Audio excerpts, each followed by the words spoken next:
Bismillahirrahmanirrahim. Assalamualaikum warahmatullahi wabarakatuh. Apa kabar semuanya anak-anak? Alhamdulillah baik dan sehat semuanya ya. Salam sehat dari Bapak. Di masa pandemi seperti sekarang, tetap menjaga protokol kesehatan sebagaimana yang dianjurkan oleh pemerintah dengan menggunakan masker di luar rumah dan sering-sering mencuci tangan dengan hand sanitizer dan sabun sesering mungkin. Oke, sebelum kita memulai belajar, alangkah baiknya kita berdoa dulu. Silakan kepada ketua kelas untuk memimpin doa. Baik, selesai. Terima kasih. Oke, anak-anak, pada kesempatan kali ini Bapak akan menyampaikan materi mengenai belajar bernegosiasi dalam bisnis, di mana sebelumnya kita pernah belajar komunikasi verbal dan non-verbal, terus presentasi bisnis, teknik media promosi, dan berikutnya adalah belajar bernegosiasi dalam bisnis. Negosiasi di bisnis memiliki dua kompetensi dasar, yang mana yang pertama, siswa dapat menjelaskan negosiasi bisnis yang terjadi di lingkungan sekitar dengan benar. Yang kedua, siswa dapat memberikan contoh negosiasi yang terjadi di lingkungan sekitar dengan tepat. Nah, dua kompetensi ini yang kita harus penuhi nanti pada saat kita belajar negosiasi bisnis. Baik, langkah berikutnya adalah tujuan pembelajaran. Nah, dalam tujuan pembelajaran memiliki beberapa komponen sebagai berikut yang bisa kalian lihat di layar. Dari mulai pengertian negosiasi sampai disiplin, percaya diri, dan bertanggung jawab. Oke, selanjutnya peta konsep pembelajaran bernegosiasi dalam bisnis memiliki 4 komponen. Yang pertama, pengertian tujuan manfaat negosiasi. Yang kedua, strategi negosiasi. Yang ketiga, proses negosiasi bisnis. Yang keempat, negosiator. Nah, keempat komponen ini akan kita pelajari dalam 3 kali pertemuan ke depan. Jadi, kita mulai dari yang pertama hari ini. Oke, berikutnya ilustrasi gambar-gambar negosiasi. Nah, bisa diperlihatkan gambar-gambar yang Bapak tampilkan di layar mengenai bagaimana proses negosiasi itu terjadi, bentuk dan gambarannya untuk memberikan gambaran wawasan kepada kita bagaimana proses negosiasi itu terjadi. Nah, berikutnya Bapak akan menampilkan tayangan video dari YouTube sebagai untuk memperjelas gambaran kita mengenai apa sih negosiasi itu.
Nah, tadi tayangan video mengenai bagaimana proses negosiasi di toko sepatu mengenai tawar-menawar pilihan produk yang ingin dibeli. Nah, itu untuk memberi gambaran kepada kita bagaimana proses negosiasi itu dilaksanakan di kehidupan sehari-hari. Oke, berikutnya adalah pengertian negosiasi. Nah, bila melihat dari gambaran tadi dan video tayangan tadi, secara umum pengertian negosiasi yang pertama, negosiasi itu diartikan proses tawar-menawar, yang kedua merundingkan, yang ketiga membicarakan.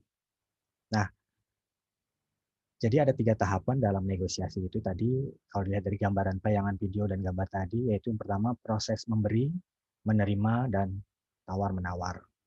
Nah, istilah yang kedua secara umum dari pengertian negosiasi itu adalah negosiator. Nah, pengertiannya adalah orang yang melakukan negosiasi. Anak-anak harus dibedakan antara negosiasi dan negosiator.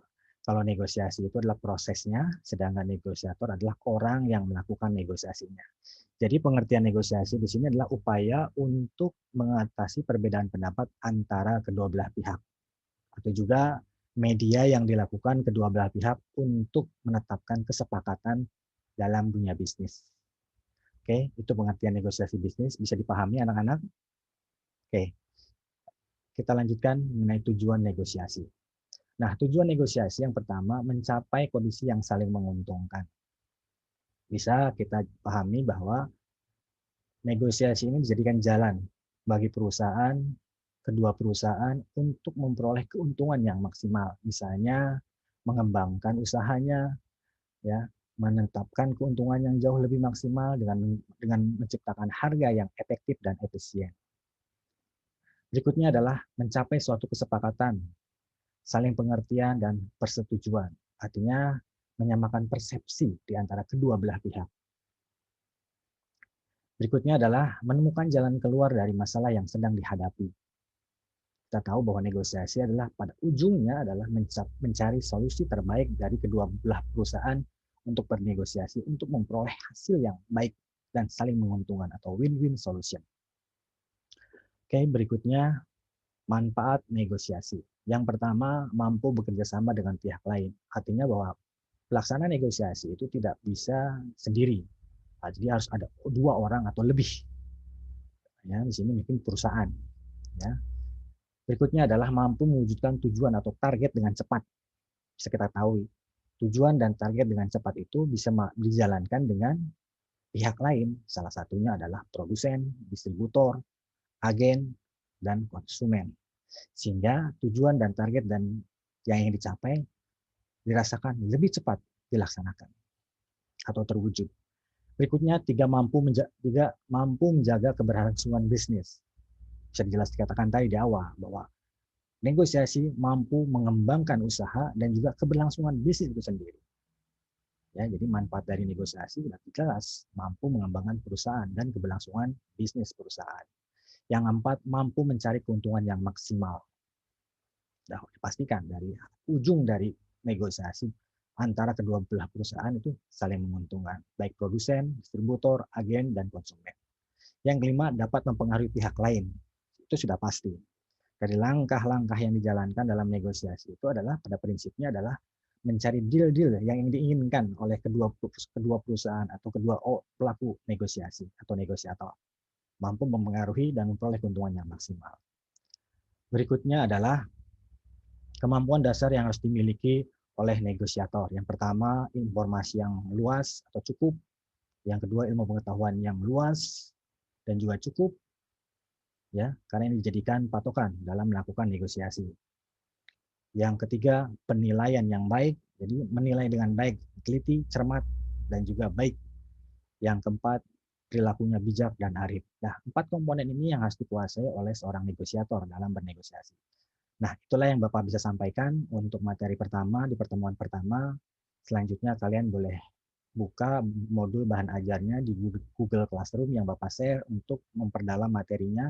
Dan juga jangan lupa untuk mengerjakan tugas yang Bapak berikan di LKPD, yang tugasnya adalah diskusi penugasan, di mana satu kelompok terdiri 5 orang. Tugasnya adalah mengamati kegiatan negosiasi yang ada di kehidupan kita sekitar, di kehidupan kalian. Ya, gitu. Oke, tugas-tugas yang kalian kerjakan nanti kalian bisa dikumpulkan melalui email Bapak. Nah, kesimpulannya untuk materi hari ini adalah bahwa negosiasi dijadikan media untuk kedua belah pihak untuk mencapai kesepakatan dalam dunia bisnis. Nah, terus begitu pun tujuan dan manfaatnya, negosiasi dijadikan untuk memperoleh keuntungan yang maksimal dari kedua belah pihak tersebut. Nah, sekian dari Bapak. Tetap menjaga protokol kesehatan dengan menggunakan masker di luar rumah dan sering-sering mencuci tangan dengan sabun dan hand sanitizer. Sekian dari Bapak. Bapak akhiri. Assalamualaikum warahmatullahi wabarakatuh.